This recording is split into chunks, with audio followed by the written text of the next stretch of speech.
رسول اللہ صلی اللہ علیہ وآلہ وسلم نے فرمایا، جس نے جمعے کے دن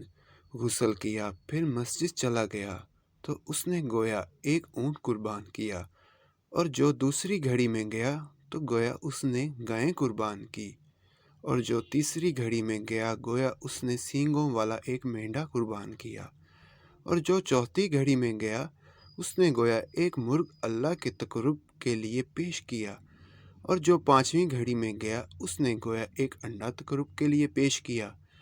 اس کے بعد جب امام آ جاتا ہے تو فرشتے ذکر عبادت اور امور خیر کی یاد دہانی سنتے ہیں۔ آئیں سب مل کے درود شریف پڑھ لیں، صلی اللہ علیہ وآلہ وسلم۔ رسول اللہ صلی اللہ علیہ وآلہ وسلم نے فرمایا، جمعے کے دن جب امام خطبہ دے رہا ہو اس وقت اگر تم نے اپنے ساتھی سے کہا خاموش رہو تو تم نے فضول گوئی کی۔ مزید